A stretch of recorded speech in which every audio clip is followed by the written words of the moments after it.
주께서 나를 감찰하시고 아셨나이다. 주께서 나의 앉고 일어섬을 아시며 멀리서도 나의 생각을 통촉하시오며 나의 길과 눕는 것을 감찰하시며 나의 모든 행위를 익히 아시오니 여호와여, 내 혀의 말을 알지 못하시는 것이 하나도 없으시니이다. 주께서 나의 전우를 두르시며 내게 안수하셨나이다. 이 지식이 내게 너무 기이하니 높아서 내가 능히 미치지 못하나이다. 내가 주의 신을 떠나 어디로 가며 주의 앞에서 어디로 피하리이까. 내가 하늘에 올라갈지라도 거기 계시며 음부에 내 자리를 펼지라도 거기 계시니이다. 내가 새벽 날개를 치며 바다 끝에 가서 거할지라도 곧 거기서도 주의 손이 나를 인도하시며 주의 오른손이 나를 붙드시리이다. 아멘. 만져주시고 돌봐주실 것을 믿습니다. 한 문장으로 말씀드리면 그렇습니다. 염려가 바뀌면 감사가 되고 염려가 바뀌면 기도가 된답니다. 그리고 우리 김시열 집사님과 장미 집사님 잘 기억했다가 병원 가셔서 염려가 바뀌면 감사가 되고 염려가 바뀌면 기도가 됩니다. 아멘. 그 신앙을 꼭 우리 자신들도 가질 수 있기를 바랍니다. 혹시 어려운 사정과 여건과 상황 속에 있는 사람들은 빌립보서 4장 말씀을 잘 기억하셨다가요, 아무것도 염려하지 말고 오직 모든 일에 기도와 간구로 너희 구할 것을 감사함으로 하나님께 아뢰라. 여기까지는 우리가 하는 거예요. 7절은 이제 그리하면, 이제 거기서부터는 하나님이 우리 가정 가운데, 내 문제 가운데, 내 상황 가운데 함께 준 귀한 말씀이라고요. 근데 그 말씀을 알아야 되겠잖아요. 6절을 알았다면, 내가 해야 될 걸 알았다면, 이제 7절 말씀을 우리가 또 알아야 되는데, 그리하면 모든 지각에 뛰어난 하나님의 평강이 그리스도 예수 안에서 너희 마음과 생각을 지키시리라. 아멘. 그러게 이 시간에 만약에 질병 때문에 고통을 당하고 있고 또 뭔가 내일 또 중요한 일이 있거든요. 어떤 가정은 이제 계약을 해야 됩니다. 또 어떤 가정은 중차된 문제가 있어요. 이 문제를 어떻게 처리할 것인가, 언제 해결될 것인가 고민하고 고심하고 염려하고 걱정한 사람들은 이 말씀을 잘 기억하라고요. 염려가 바뀌면 감사가 되고 염려가 바뀌면 기도가 됩니다. 그렇게 해서 여러분 자신들이 응답받는 귀한 역사가 나타날 수 있기를 주의 이름으로 축원을 드립니다. 오늘 말씀 제목 다시 한번 해볼까요? 피할 수 없는 하나님의 시선. 그러나 줄을 딱 그어놓으시라고요. 하나님의 시선과 인간의 시선입니다. 이제 비교해보자라는 겁니다. 사람의 시선과 하나님의 시선이 어떻게 다른가? 내가 지금까지 어떻게 신앙생활을 해왔는가 잘 보는데 나는 사람의 시선을 의식하고 살아왔는가? 하나님의 시선을 의식하고 살아왔는가 잘 보라고요. 그러니까 제목을 3가지로 적어놓는 겁니다. 첫째는 피할 수 없는 하나님의 시선. 둘째는 하나님의 시선, 인간의 시선. 이제 시선을 한자로 바꿔볼게요. 시선을. 눈인가요? 또 입인가요? 콩가요? 다른데 여러분들이 잘 살펴보라고요. 이것이 손인가 눈인가를 잘 살펴봤다가 피할 수 없는 하나님의 눈, 또 피할 수 없는 하나님의 입, 피할 수 없는 하나님의 귀를 잘 생각하라고요. 그러니까 말씀 제목을 통해서 먼저 은혜 받는 귀한 역사가 나타날 수 있기를 바랍니다. 대체 하나님께서는 나를 어떻게 사용하실까? 신앙생활하면서 꼭 알아야 될 것이 4가지가 있어요. 잘 적어놨다가요 잃어버리지 않기를 원합니다. 첫째 뭐냐면요, 하나님의 편재성이라는 것이 있습니다. 하나님의 편재성. 뜻이 뭘까요? 뜻은 다른 것 아니에요. 하나님은 분명히 존재한다는 겁니다. 믿습니까? 하나님은 반드시 계시다라는 겁니다. 한 아이가 어디를 가고 있습니다. 그러니까 길가에 계신 아저씨가 묻습니다. 너 어디 가니? 하고 물으니까 얘기하기를 뭐라고 하냐면 교회 간대요. 그러니까 그 아저씨가 그 아이에게 얘기합니다. 하나님이 계신 거를 계신가 안 계신가, 만약에 계시지 않는다라면은 너에게 사과 하나를 주겠다라고 얘기합니다. 그러면서 그 사람은 얘기합니다. 하나님은 계시지 않다라고 얘기합니다. 그러니까 그에게 얘기합니다. 뭐라고 얘기하냐면요. 내가 사과 2개를 줄 거니까 뭐라고 했을까요? 하나님이 계시지 않는 것을 증명해 보라고 얘기했습니다. 그러니까 교회 학교 썼습니까? 그 아이는 똑똑하고 바르게 잘 배운 줄로 믿습니다. 근데 아이만 그런 것 아니에요. 어른들도 마찬가지입니다. 문제만 있으면, 어려움만 있으면, 고통만 있으면, 뭔가 사건과 상황만 생겨나면 하나님이 계시지 않는다고 생각하는데 그 사람들은 절대적으로 사과 1개짜리밖에 되지 않는다고요. 사과 2개는 뭐예요? 하나님 계신다라는 겁니다. 하나님 계신다라는 겁니다. 하나님 계십니다. 이곳에도 계실 뿐만 아니라 우리의 가정 가운데, 사업 가운데, 사업의 현장 가운데, 계약을 하려고 하는 그 자리 가운데도 함께 계심을 믿습니다. 그래, 그럴 때 어떻게 해야 돼? 어려운 일이 있을 땐 담대하시라고요. 담대한 용기를 달라고 기도하라고요. 아니, 이 문제가 나에게 걱정입니다. 너무나도 커 보입니다. 저 사람이 너무나도 커 보여서 나로서는 어찌할 수가 없는데 하나님, 나의 마음이 지금 차근차근 줄어들어 갑니다. 하나님께 기도해. 하나님, 나에게 담대함을 허락하시옵소서. 나의 삶의 현장 가운데, 나의 인생 가운데, 나의 앞길 가운데, 나의 입술 가운데 담대함을 더하셔서 할 말은 하게 하고 볼 건 보게 하고 들을 건 듣게 하옵소서. 이 시간 선포하는 귀한 역사가 나타날 수 있기를 주의 이름으로 축원을 드립니다. 그러니까 지금 우리 4가지 가운데 몇 번째를 봤어요? 첫 번째 것인 하나님의 편재성, 가로 열고 실존하고 딱 적어놓으면 됩니다. 다시 말씀드리면 하나님은 계십니다. 2번째가 있어요. 2번째는 첫째 말씀과 별반 다를 바가 없습니다. 무소, 부재하신 하나님, 그렇게 얘기하죠. 그래서 무소, 부재성 이렇게 얘기합니다. 하나님이 존재하지 않는 장소가 없다라는 겁니다.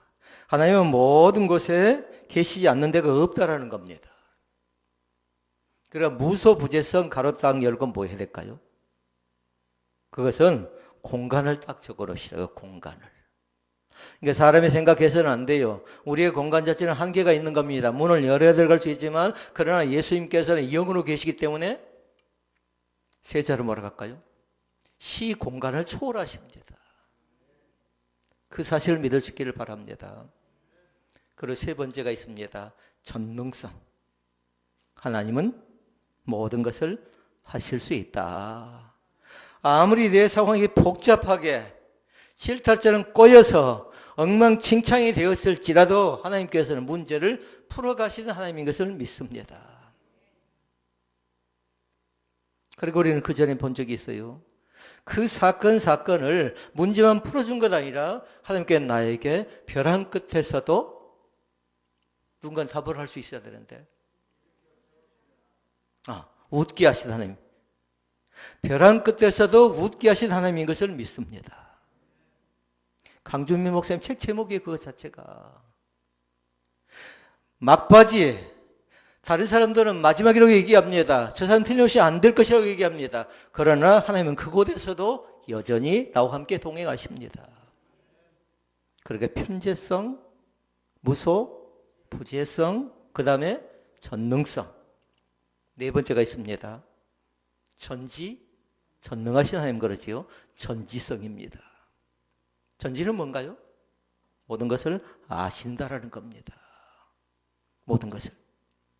그러니까 제가 금방 이 라이브 예배 가운데 참여한 사람들에게 제가 글을 쭉 남겨놓으면서 그렇게 얘기했어요. 하나님의 눈을 벗어날 수는 없다라는 겁니다. 하나님의 눈을 떠날 수는 없다라는 겁니다. 그러니까 하나님의 시선에 놓고 우리는 눈을 써놨지만 그러나 입도 되고 손도 된다라는 겁니다. 이제 묻습니다. 말씀 제목 3가지. 안 보고 할 수 있어야 돼요. 피할 수 없는 하나님의 시선. 둘째, 하나님의 시선과 인간의 시선. 3번째가 가리송한가요? 피할 수 없는 하나님의 눈, 피할 수 없는 하나님의 손, 피할 수 없는 하나님의 입. 그러나 시선이 있으니까 눈을 딱 적어 놓으시라고요. 그리고 4가지. 첫째, 하나님의 편재성. 두 번째, 무소부재성. 세 번째, 전능성. 네 번째, 전지성. 그 사실을 믿고 신앙생활 할 수 있기를 바랍니다. 그러니까 하나님을 믿되 하나님의 속성 그대로 믿는 겁니다. 그러니까 시간이 날 때마다 선포해야 돼요. 나는 무소부재성을 믿습니다. 하나님의 편재성을 믿습니다. 전지성을 믿습니다. 전능성을 믿습니다. 문제가 있을 때마다, 어려운 일이 있을 때마다 해결할 실마리를 찾지 못할 때에 그 사실을 날마다 선포하는 겁니다. 믿는 자에게는 능치 못한 일이 없느니라, 이렇게 말씀합니다. 그 은혜의 축복이 우리 가운데 넘쳐날 수 있기를 바랍니다. 제가 예배 들어오기 전에 라이브 예배 드렸거든요. 만나교회라고 분당에 가면 있는 교회인데요. 그 예배 실황을 참석하는데 쭉 사람들이 참여해서요, 나름대로 댓글을 답니다. 그래서 제가 우리 교회를 위해서 기도해달라고 부탁을 했어요. 그랬더니 한 분이 뭐라고 하냐면요, 이 교회가 작은 교회가 아니래요. 만나교회 자체는 우리보다 훨씬 규모가 크니까 엄청나게 큰 교회거든요. 광주도 그런 교회가 없으니까. 그래서 그 교회에 비하면 우리 교회가 작습니다 했더니 크고 작음으로 따지지 말라는 거예요. 그래서 제가 용어를 바꿔줬어요. 하나님이 기뻐하시는 교회라고. 하나님이 함께 하시는 교회라고. 주님의 임재가 나타나는 교회라고. 그 만나교회도 하나님의 임재가 나타나는 것처럼 우리 신혼베델교회도 이 시간에 성령의 임재가 나타날 뿐만 아니라 성령 충만함의 거룩한 역사가 나타날 줄로 믿습니다. 말씀을 듣는 가운데 고침받는 귀한 역사가 나타나고요. 은혜 받는 가운데 새로운 은혜의 길이 활짝 열려질 수 있기를 주의 이름으로 축원을 드립니다. 시편 139편은 다윗이 노년의 말년에 기록한 시입니다. 그런데 자신의 생애 가운데 얼마나 세밀하고 꼼꼼하게 하나님께 나를 도와주셨는가에 관계된 말씀이에요. 다시 말씀드리면 이 시간에도 나의 인생 여정 가운데 내가 혼자 그냥 저절로 살아온 것 아니라 하나님이 꼼꼼하고 세밀하게 보살펴 주셨기 때문에 여기까지 온 줄로 믿습니다. 그 하나님을 어떻게 고백해야 될까요, 우리는? 주말에가 늘 찬양하는 것 있지요. 뭐라고 고백해야 될까요? 에벤 네셀 하나님. 여의도 순복음교회 예배 참여해 보니까요, 그 교회가 지금 아침에 찬양할 때 그렇게 고백했어요. 에벤네셀 하나님이라고. 감사신 하나님이라고. 2020년이 얼만큼 에벤네셀, 얼만큼 감사가 있었을까요? 그걸 기억하도록 하십시다. 그럼에도 불구하고 우리는 감사할 수 있습니다. 그리할지라도 우리는 감사할 수 있습니다. 왜냐하면 우리의 생명이 지금도 여전히 우리 가운데 함께 계시고 있기 때문에 그렇습니다. 그러니까 지켜주신 하나님, 돌봐주신 하나님, 나의 삶의 현장 가운데 항상 동행해 주실 것을 믿습니다. 특별히 이 시편 139편에서 보니까요, 하나님의 눈으로 자신을 바라보는 시선에 관계된 것을 집중적으로 조명을 해요. 하나님의 눈이 대체 나에게 어떻게 다가왔고, 그래서 하나님의 눈, 그 다음에 인간의 눈, 하나님의 시선, 인간의 시선, 그렇게 말씀 제목을 두 번째로 정해 본 겁니다. 꼭 기억할 수 있기를 바랍니다. 그러나 하나님의 눈은 어떻게 해요? 피할 수가 없습니다. 피할 수가 없다고요. 뭔가 죄를 지을 때뿐만 아니라 그러나 좋을 때 있어요. 어려운 막바지 환경과 여건 상황 속에서도 하나님의 눈은 여전히 우리 가운데 함께 계심을 믿습니다. 그걸 날마다 고백하시라고요. 그러기 위해서 4가지 잃어버리면 안 돼요. 4가지. 편재성, 무소부재성, 전능성, 전지성. 우리 교회가 어려움 속에 있을 때 저는 뭐 할까요? 이 4가지 사실을 꼭 고백합니다. 하나님 계시지 않습니까? 이 교회를 통해서 영광 받으신다고 하는데 수치 가운데 부끄러운 가운데 빠뜨리게 하십니까? 이 문제를 해결하시옵소서. 뭔가 잘못하면 그 사람을 불러놓고 지적하기 전에 하나님께 여쭙는 겁니다. 하나님, 저 사람 왜 저럽니까? 이 사건이 왜 생겨나는 겁니까? 이 일을 어떻게 해야 됩니까? 그 네 가지 가지고 하는 거라고요. 가정의 어려움 속에 빠지면 마찬가지고요. 자녀가 어려운 혼란과 여건과 상황 속에 빠질 때도 마찬가지고요. 예원이가 골프할 때도 마찬가지. 이 네 가지 고백하는 겁니다. 아이들이 공부할 때도 지혜와 지식을 달라고 하기 전에 하나님 계시지 않습니까? 내가 수고할 때, 노력할 때, 있을 때 나보다 훨씬 위대하신 하나님. 그러면서 고백해야지요. 하나님, 나와 동행하시옵소서. 그러니까 책상에서 3시간 앉아있는 게 중요한 것이 아니라 얼만큼 집중하는가가 중요한 일이죠. 공부, 운동, 사업, 목회자의 삶 자체도 마찬가지입니다. 얼만큼 그 일에, 얼만큼 예배에, 얼만큼 말씀에, 얼마나 생활의 현장 가운데 집중하는가가 얼마나 더 중요한 일입니다. 이 시간 부탁드립니다. 나의 생각을 분산시키지 않기를 원합니다. 내 마음을 너무도 많이 엉클어버리지 마시라고요. 이제는 조금씩 정리정돈해서요. 하나님과의 관계가 바르게 형성되어지는 귀한 은혜의 축복이 우리 가운데 열릴 수 있기를 주의 이름으로 축원을 드립니다. 2가지로 말씀을 드립니다. 첫째 말씀, 피할 수 없는 하나님의 시선입니다. 본문 말씀 시편 139편을요. 한마디로 얘기하면요. 한 단어로 얘기하면 그런답니다. 감찰.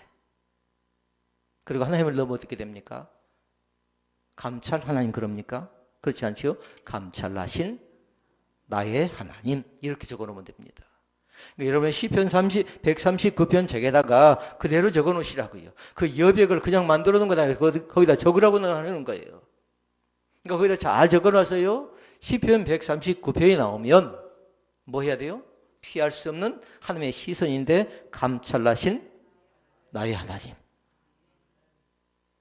오늘 지나고 나면 시편 139편을 또 여러분 언제 열어볼지 모릅니다. 그러나 시편을 읽다가 139편이 나오면 그 말씀이 적어져 있어야 돼요. 그럼 이 말씀이 생각나야 돼요. 1절 말씀에 나와 있습니다. 한번 보십시다. 하나님이 끊임없는 시선으로 살펴보신다는 그 말씀인데 언제 어디서나 시선을 보내고 있어요. 결코 피할 수 없는 고백이 나옵니다. 1절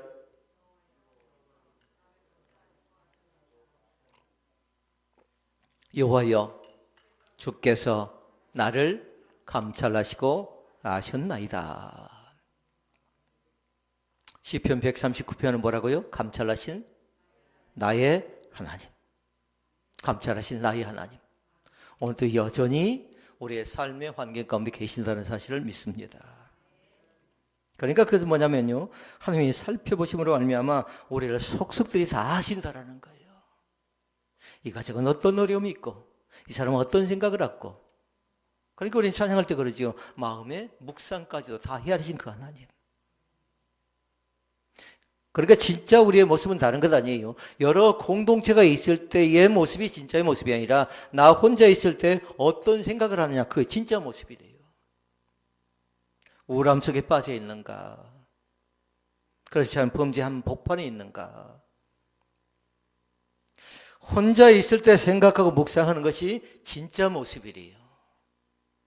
그래서 더 좋은 신앙은 뭔가요? 사람은 관계를 해야 되잖아요. 그러니까 둘이 만났을 때에, 셋이 만났을 때, 넷이 만났을 때에 그 관계 속에서 얼마만큼 진실된 생각을 서로 나누는가 이것도 굉장히 귀한 것입니다. 그리고 1절 말씀을 잘 기억하시고요. 2절과 4절 말씀에 보니까 그렇게 얘기합니다. 더 구체적으로 자세히 알고 있는 사실을 증거하고 있어요. 2절에서 4절. 자, 눈을 떠서 다시 한번 읽습니다. 주께서 내가 안고 일어섬을 아시며 멀리서도 나의 생각을 동촉하시며 나의 길과 나의 눕는 것을 감찰하시며 나의 모든 행위를 익히 아시오니 여호와여 내 혀의 말을 알지 못하시는 것이 하나도 없으시니이다. 아멘. 일거수 일투족이라는 겁니다. 언행 심사까지 다 아신답니다. 그러니까 2절부터 4절 말씀까지는 그걸 적어놔야 돼요. 일거수일투족을 아시고 나의 언행 심사를 아시는 하나님. 그러나 우리는 이것 가지고 찾아낼 것이 한 가지 있어요. 처음에 아까 뭐였나 4가지 가운데 편재성, 무소부재성, 전능성, 전지성 가운데 거기다는 뭘 적어놓냐면요, 하나님의 전지성을 적어놓으시라고요. 아신다라는 거예요. 우리의 머리털까지라도 세신 받으신 하나님. 사람의 머리가 얼마나 많은가요? 많이 빠지기도 하고 많이 나기도 하죠. 그런데 그 정도로 꼼꼼하고 세밀하게 우리 자신을 살펴주신다라고 말씀합니다.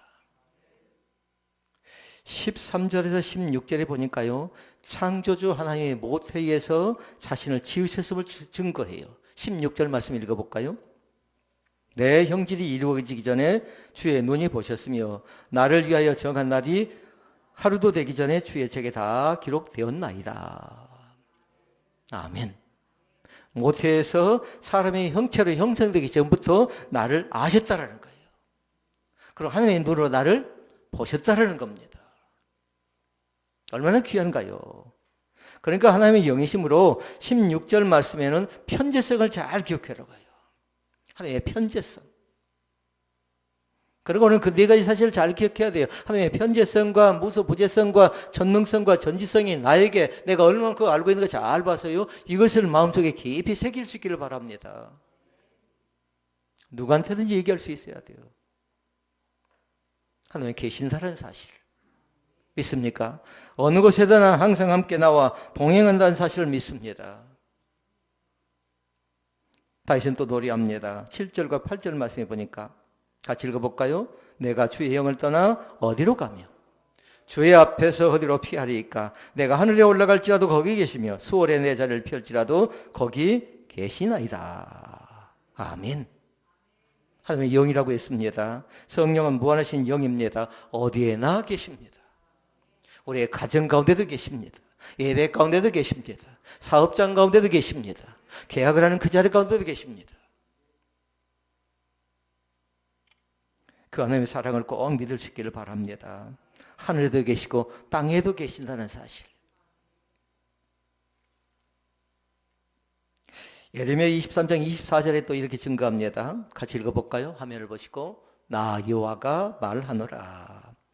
사람이 내게 보이지 아니하려고 누가 자신을 은밀한 것을 숨길 수 있겠느냐.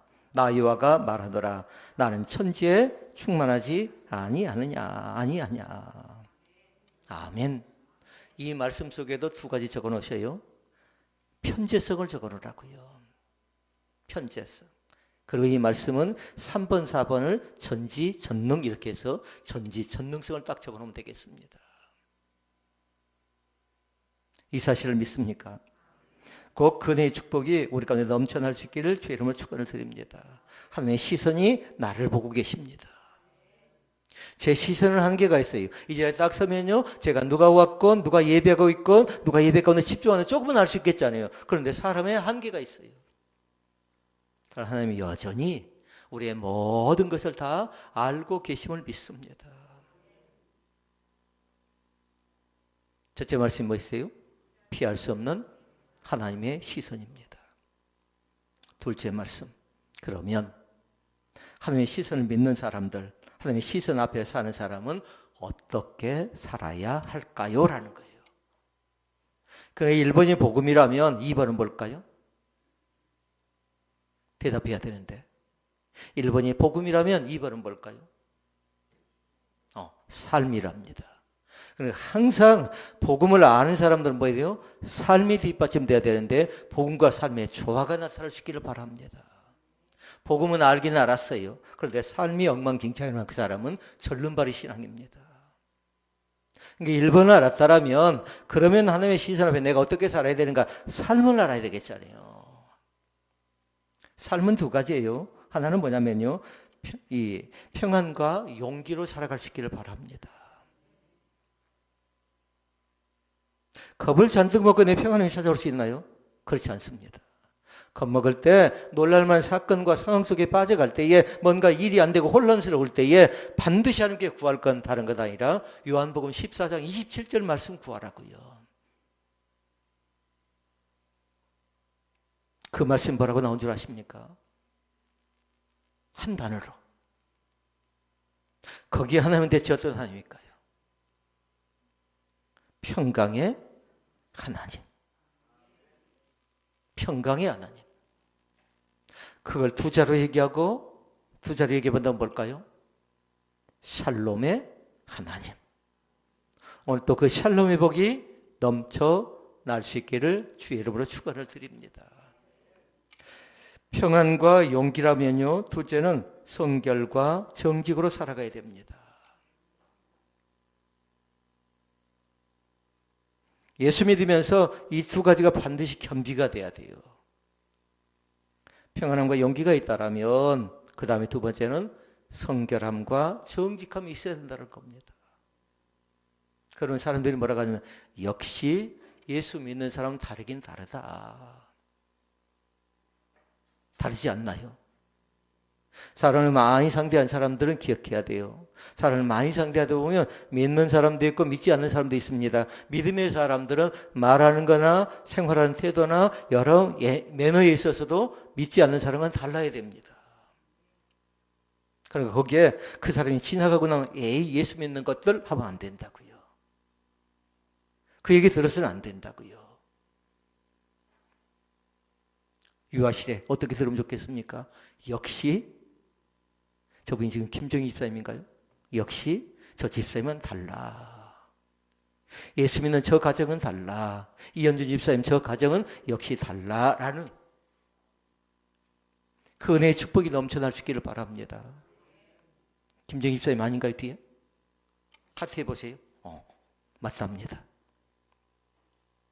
그 두 가지 잘 기억하라고요. 평안과 용기의 삶이고 성결과 정직의 영으로 우리 자신들이 살아갈 때에 하나님의 복은 우리 가운데 차고 넘쳐날 줄로 믿습니다. 그 사람들이 싸우듯이 복을 얻을 수 있는 겁니다. 그 은혜의 귀한 자리권 들어갈 수 있기를 바랍니다. 그러면 1번 평안과 용기의 삶을 살게 된다라는 것, 그 말씀 한번 봐보실까요? 항상 하나님을 생각할 때요, 두 가지 생각해야 돼요. 하나님의 시선 딱 적어놓고 그 다음에는 감찰하시는 하나님을 적어놓으시라고요. 그러면서 1번 말씀 생각난가요? 감찰하시고 아셨나이다. 오늘도 여전히 알고 계신 그 하나님 앞에 나가서 진실되게 고백할 수 있기를 바랍니다. 그리고 우리 자신들이 기억할 거 있어요. 우리를 감찰하신 하나님을 의식하면 무엇보다도 하나님께 요구해야 될 것이 있어요. 하나님 내 마음속에 평강을 더하시옵소서. 평안을 더하시옵소서. 그때까지 계속해서 평강이 찾아올 때까지 그 확신이 주어질 때까지 계속해서 요청하라고요. 평강이 하나님이라고 말씀하지 않았습니까? 잠잠케 하신다고 말씀하지 않았습니까? 문제를 해결해 주신다고 말씀하지 않았습니까? 내가 어떻게 문제 앞에서 내가 지금 벌벌 떨고 있는데 이 문제를 어떻게 해결하면 좋겠습니까? 그 여쭐 때에 평강이 주어질 때까지 계속적으로 간척하는 겁니다. 그리고 나면 뭐가 생길까요? 그리고 나면 1번에 평강에 대한 확신이 주어졌으면 그 다음에 뭐가 생겨요? 용기가 생긴 겁니다. 용기에 대해서 다음 대업을 적어놓으라고요. 그때 나가는 겁니다. 하나님 이제 시작합니다. 내가 펜티를 잡습니다. 시험 보는 학생들 마찬가지예요. 이제 내가 채를 잡습니다 하고 이제 그때 얘기하는 겁니다. 하나님 내 마음이 두근반 세근반 둘이서 벌벌 떨고 있는데 어떻게 하면 좋겠습니까? 내 마음을 안정시키시옵소서. 내 손을, 내 머리를 사람이 재는 것 같고는 한계에 있다라는 겁니다. 하나님께 재셔서 바르게 하시고 그리고 제대로 되어져 가는 것을 선택하고 선별하길 원합니다라는 귀한 축복의 역사가 나타날 수 있기를 바랍니다. 그러나 그 두 가지가 잘 됐으면 좋겠어요. 바르게 갈 수 있었으면 좋겠고 제대로 되어졌으면 좋겠습니다.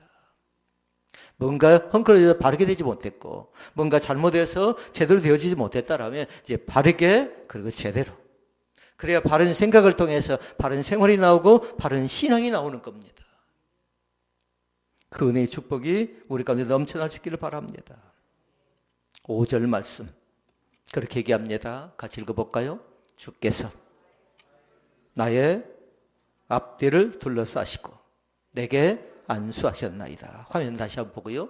주께서 나의 앞뒤를 둘러싸시고 내게 안수하셨나이다. 사람들 어떻게 하냐면요, 그 말을 그렇게 이해할 사람들이 있습니다. 동서남북이래요. 동서남북. 오른쪽 왼쪽 앞과 뒤라고 얘기합니다. 그리고 뭐라고 한 거예요? 사방 팔방이라고 얘기합니다. 그런데 성경은 뭐라고 했어요? 둘러싼대요. 그럼 끝나는 겁니다. 동서남북은 허점이 있다고요. 사방팔방은 문제가 있다고요. 그러나 하나님께서 주께서 나의 앞뒤를 둘러싸시고 내게 안수하셨나이다. 안수라는 건 다른 것 아니에요. 고쳐준다라는 겁니다. 싸매준다라는 겁니다. 회복해준다라는 겁니다. 그러니까 선포하라고요. 나를 고쳐주신 하나님, 나를 싸매주신 하나님, 나를 치유하신 하나님을 나는 믿습니다. 그러니까 그 말씀은 뭐냐면 철저하게 나를 보호하신대요. 사방팔방이 아니고 둘러싸서 나를 돌보고 감싸주시고 안수까지 해주신대요. 그 사실을 믿습니다. 그 은혜를 믿습니다. 그러니까 하나님께는 편지하심으로 언제 어디서 무엇을 하든지 항상 지켜주신 하나님. 시편 139편 9절로 10절 말씀에 나옵니다. 화면 보고 읽어볼까요? 내가 새벽 날개를 치며 바다 끝에 가서 거주할지라도 거기서도 주의 손이 나를 인도하시며 주의 오른손이 나를 붙드시리라. 아멘. 그러니까 집에 가시면 여러분 줄을 그을 게 많아요. 139편에서 줄을 그어놓을 것이 많다고요. 그리고 또 읽어보고 또 읽어보고 또 귀한 말씀 같으면 묵상하고 암송하고. 그러면 평강이 주어지고 그 다음은 용기가 생겨날 줄로 믿습니다. 할까 말까 망설이다가 뭐해요? 그때는 불안할 때잖아요. 그러나 평강이 주어지면 그때 고백하는 겁니다. 그때 선포하는 겁니다. 나는 이렇게 하겠습니다 하고 결정하는 겁니다. 이삭의 자녀들 이름이 생각이 난가요? 갑자기 물어봐서.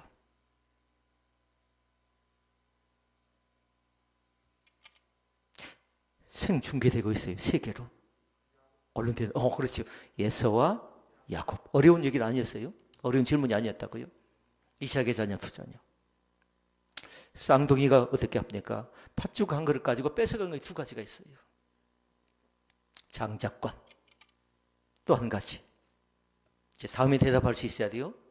축복권을 빼앗아가 버렸습니다. 장자권과 축복권을 빼앗아갔는데 형 에서가 그것을 알고 야곱을 뒤쫓기 시작합니다. 야곱은 도망자의 신세예요. 어디를 가려고 합니까? 외삼촌 라반의 집으로 도망을 치려고 해요. 뒤에는 누가 쫓아오고 있어요? 에서가 쫓아옵니다. 그런데 창세기 28장 말씀에 보니까 그렇게 얘기합니다. 도망을 치다가 너무나도 힘들어서 그 자신이 잠이 들었는데 꿈속에서 보았던 장면이 나옵니다. 꿈속에서. 화면이 뭐가 쫙 떠버렸네요. 꿈속에서 사닥다리가 있는데요. 그 사닥다리 위에서 뭐냐면 사닥다리 자체가 하늘부터 땅까지 해졌는데 누가 등장하지요? 천사가 오르락 내려가고 있습니다. 그것이 뭐라고요? 한자로? 지금 야곱이 피곤해서 도망치다가 잠들었다. 지금 꿈꾸고 있는 거라고요. 그 꿈의 내용이에요. 그런데 감사하게도 뭐냐면요. 그 위에서 천사는 하늘과 땅에 닿아진 그 사닥들을 오르락 내려가고 있는데 그때 하늘에서 음성이 들려요. 음성이. 이때 화면이 띄워져야 되는 건데. 나왔습니다. 뭐라고 한가요? 크게 한번 읽어보십시다. 내가 너와 함께 있어. 내가 어디로 가든지 너를 지키며 너를 이끌어 이 땅으로 돌아오게 할지라. 내가 내게 허락한 걸 다 이루기까지 너를 떠나지 아니하리라 하신지라. 아멘. 야곱이 잠이 깨어릴 때 여호와께서 과연 여기 계시거늘 내가 알지 못하였도다. 아멘. 제가 이 말씀을요 가지고 신방한 적이 있어요. 지금은 아마도 50이 넘을 것 같아요. 결혼을 하지 않은 교사가 있었습니다. 그런데 신방을 받을 수가 없습니다. 그래서 전화상으로 신방을 했어요.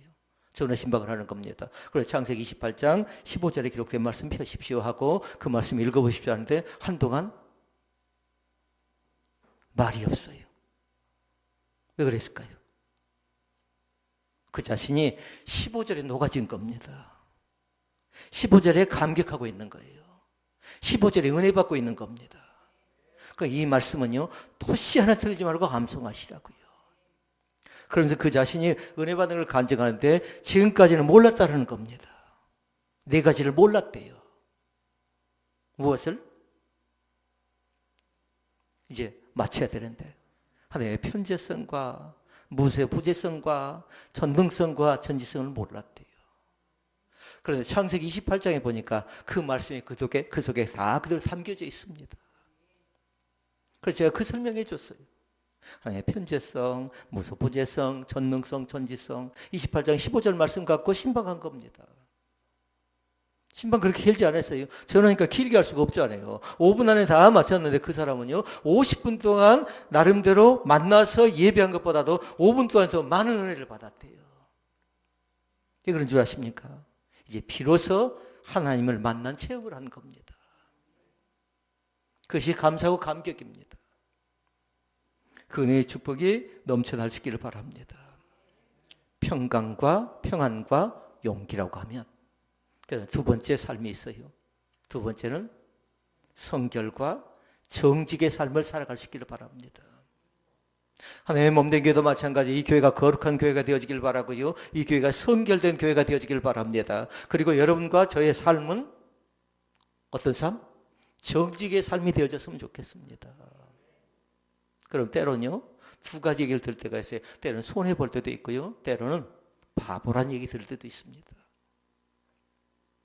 그러나 괜찮아요. 예수를 믿는 것 때문에 바보란 얘기를 들어도 괜찮다고요. 왜요? 하나님이 나와 함께 동행해 주시니까. 하나님은 우리의 생명책에 하나님의 생명책에 우리 자신을 기록하면서 너는 내 자녀라고 인정해 주니까요. 세상에서 우리가 바보라고 한다 할지라도 그러나 하나님이 여전히 그럼에도 불구하고 우리는 하나님의 자녀라는 사실입니다. 성결과 정직 그것이 과연 나에게 얼마나 많이 있는가 살펴볼 수 있기를 바랍니다. 말씀을 정리합니다. 하나님의 시선은 여전히 우리를 바라보고 계십니다. 벌 주시려고요? 뭔가 안 된다고 책망하려고요? 그렇지 않습니다. 너가 지금은 실수했지만, 너가 지금은 실패했지만, 너가 지금은 안 된다고 아우성치고 있지만, 너는 속으로 타들어가고 있지만, 그러나 내가 너를 도와주니까, 내가 너를 살펴나가니까 반드시 해결해 주실 것을 믿습니다. 그것이 하나님의 눈입니다. 하나님의 입은 뭔 줄 아십니까? 입을 벌려서 평강 가운데 안수하십니다. 내 아들아 내 딸아 하면서 안수하신다고요. 농부가 농사를 지었는데 누가 도와줘야 될까요? 어떤 장로님 어제 만났는데 그분이 그렇게 얘기합니다. 500평 땅을 샀는데요. 처음에는 굉장히 기분이 좋았답니다. 농사를 지을 생각을 하니까 너무나 기분이 좋았대요. 근데 나중에 해보니까요. 50평도 자기들한테 크대요. 50평도. 감당을 못하겠더래요. 심어놨는데 언제 심을지를 잘 모르겠고 언제 거둘지를 모르는 겁니다. 물은 언제 줘야 되고 거름은 언제 해야 되고 그걸 도무지 모르는 겁니다. 그러면서 고백한 내용이 있습니다. 하늘이 도와주셔야 된답니다. 농사도 하나님이 도와줘야 되는 것처럼요. 우리의 사업장도 하나님이 도와줘야 되고요. 공부도 하나님이 도와줘야 되고 운동도 하나님이 도와줘야 되고 우리가 계획하고 생각하는 모든 것도 하나님이 도와주셔야 된 줄로 믿습니다. 결론, 피할 수 없는 하나님의 시선, 하나님의 시선과 인간의 시선, 피할 수 없는 하나님의 눈을 날마다 의식하며 살아가는 귀한 축복이 우리 가운데 임하시기를 주의 이름으로 축원을 드립니다. 기도하시겠습니다.